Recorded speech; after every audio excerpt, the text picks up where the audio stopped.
Hello, this is Coach Ron Woolforth coming to you from the Texas Baseball Ranch once again with another one of our installments on true stories from the ranch.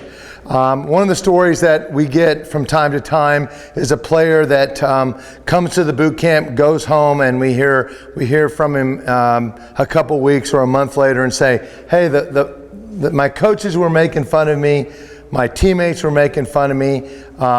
They're making fun of what I'm doing. They're making fun of my warm-up. They're making fun of my drills, whatever.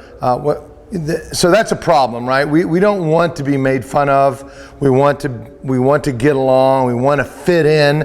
And sometimes people make the mistake of, if I don't fit in, then obviously maybe I'm doing something wrong.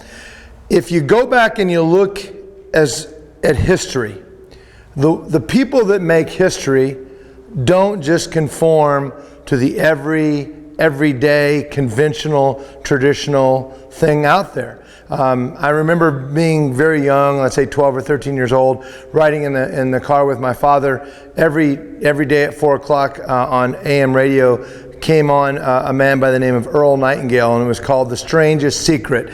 And one of the things that he always said was, if you really want to succeed, it was really quite simple, is you find out what everybody else was doing and not to do that. So a lot of times we make, especially a young person, doesn't make that connection.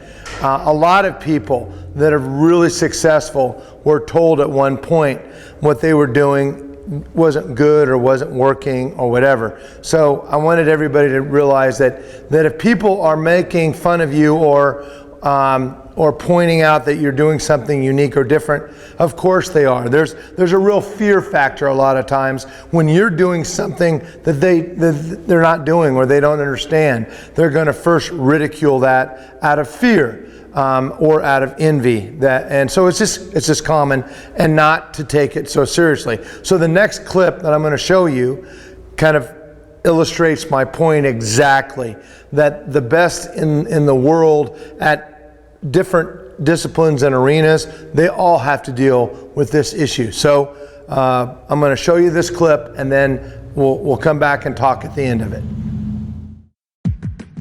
Dismissed from drama school with a note that read, "Wasting her time. She's too shy to put her best foot forward." Turned down by the Decca Recording Company, who said, "We don't like their sound, and guitar music is on the way out." A failed soldier, farmer, and real estate agent. At 38 years old, he went to work for his father as a handyman. Cut from the high school basketball team, he went home, locked himself in his room, and cried. A teacher told him he was too stupid to learn anything, and he should go into a field where he might succeed by virtue of his pleasant personality. Fired from a newspaper because he lacked imagination and had no original ideas.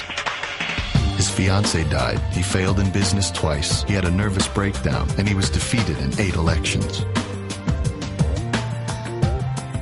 If you've never failed, you've never lived.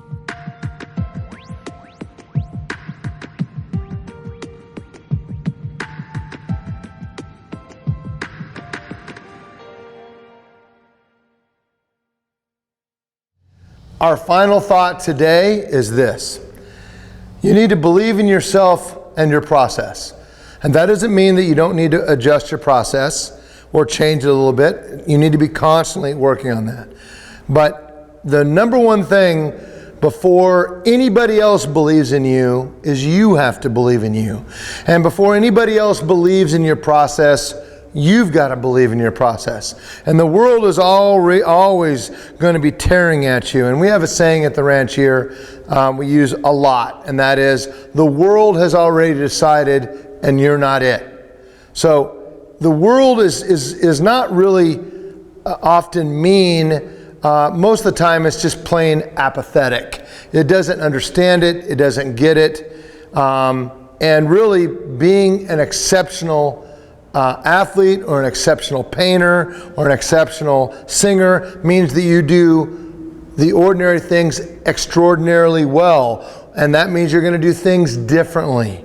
And so don't worry about that. You've got to accept that and understand that and realize, just like what you listened to all those other people, that success comes almost always from doing something outside of the mainstream or what is the conventionally thought of path.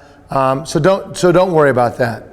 And know as soon as they're doing that, that you are probably on the right track, right? That doesn't mean, once again, you don't change your process, you don't evolve it, you don't improve it. But first of all, believe in yourself and believe in your process. Until I see you next week or next time on Ranch Stories, this is Coach Woolforth coming to you from the Texas Baseball Ranch, telling you to keep getting after it, believe in yourself, and we'll see you again soon.